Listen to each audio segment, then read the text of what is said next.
ดีพ่อแม่พี่น้องป้องปายเบิดสุคนเนาะมื้อนี้ก็มาพ้อกับบ่าวภูมิ Official คือเก่าเนาะพี่น้องเนาะสำหรับวันนี้เนาะบ่าวภูมิก็สิมาตามแนวทางเนาะปล่อยลาวพัฒนาให้พี่น้องเนาะก็มี FC ขอมาเนาะขอลาวพัฒนาคลิป2บ่ดอกพี่น้องบ่าวภูมิปล่อยไปเลยเนาะที่แรกบ่าวภูมิว่าสิบ่ปล่อยเนาะพี่น้องเนาะก็มี FC ขอมาเนาะบ่าวภูมิก็ต้องปล่อยเนาะพี่น้องเนาะสำหรับลาวพัฒนางวดวันที่3มีนาคมเด้อพี่น้องเด้อเป็นคลิป2เด้อพี่น้องนี่คือ EP 2เด้อพี่น้องเด้อ เพราะว่ายังมี FC ขอมาเนาะบ่ภูมิก็ต้องปล่อยให้พี่น้องเมื่อ FC ขอเนาะบ่ภูมิก็ต้องปล่อยให้พี่น้อง ยามบ่ปังก็อย่ามาว่าบ่ภูมิเด้อพี่น้องเด้อบ่ภูมิก็ปล่อยให้เนาะ FC ขอมาบ่ภูมิก็ปล่อยให้พี่น้องสำหรับงวดวันที่3มีนาคมเด้อพี่น้อง FC ขอมาเนาะบ่ภูมิก็เลยมาทำเพจให้เนาะพี่น้องเนาะสำหรับ EP 2เนาะลาวพัฒนาเนาะพี่น้องเนาะนี่คือ EP 2เนาะ EP แรกบ่ภูมิก็ปล่อยไปแล้วเนาะพี่น้องนี่คือ EP 2เด้อพี่น้องเด้อ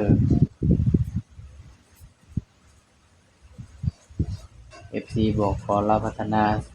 คลิป2เนาะบ่ภูมิก็เลยต้องมาทำให้พี่น้องนี่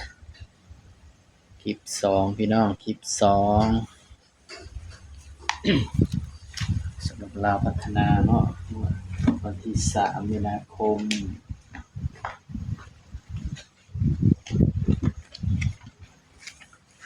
สำหรับมื้อนั้นมันออกหยังพี่น้องมันออก60 24 39เลยเนาะพี่น้อง60 24 39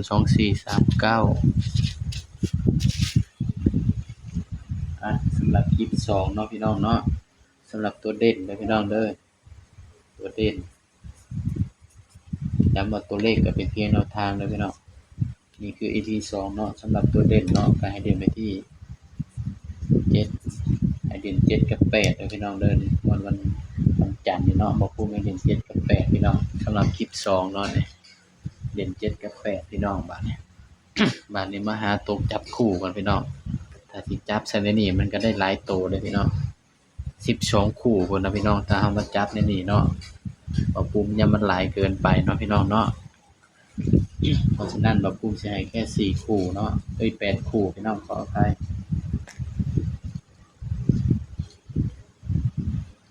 8 12 15 24นี่สูตรนั้นก็ได้6กับ7เนาะก็ถือว่าตรงกันพี่น้อง7นี่ตรงกัน99ได้8 8บวก4 12 12ก็ได้3กับ4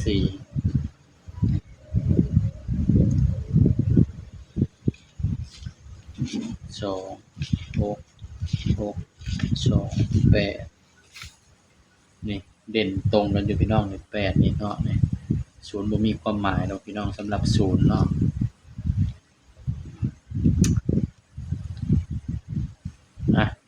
ก็มาจับคู่นำมาภูมิเลยพี่น้องบัดนี้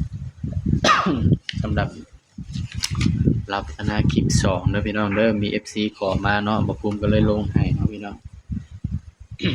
16เลข7 16เลข7มาจับคู่นำมาภูมิเลยพี่น้องบัดนี้0 3 4 5 0 3 4 5ชุด3ตัวไปก่อนเนาะพี่น้องเนาะชุด3ตัว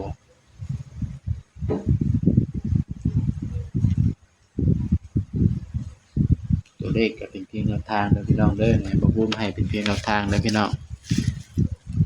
1 2 3 6 7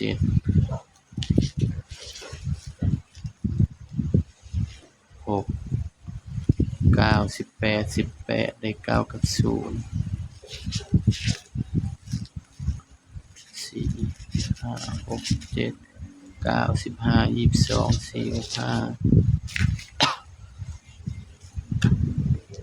ให้เรียน7กับ8เนาะพี่น้องเนาะ4 5 9 0 4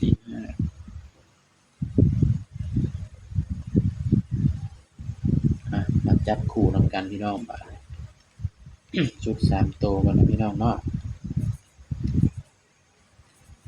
964 964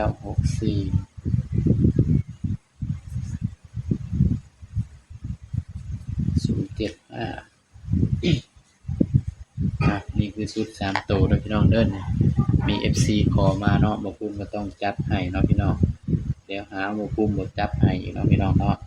ก็มาจับคู่นำกันเลยพี่น้องบัด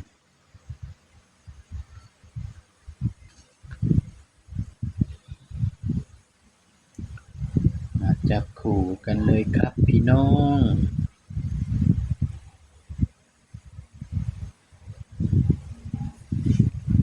72 73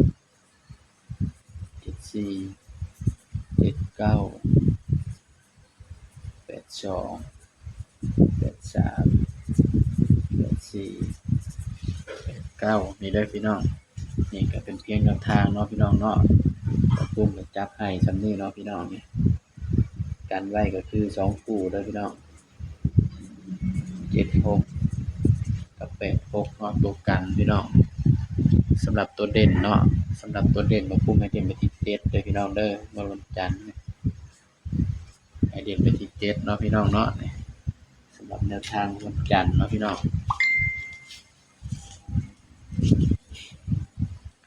ย้ำว่าตัวเลขก็เป็นเพียงแนวทางเด้อพี่น้องเด้อนี่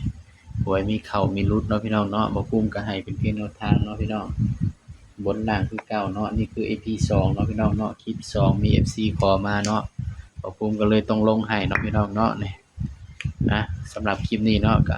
ฝากพี่น้องกดไลค์กดแชร์กดติดตามบ่ภูมิ Official นี่เด้อพี่น้องเด้อสำหรับคลิปนี้ก็สบายดีเนาะพี่น้อง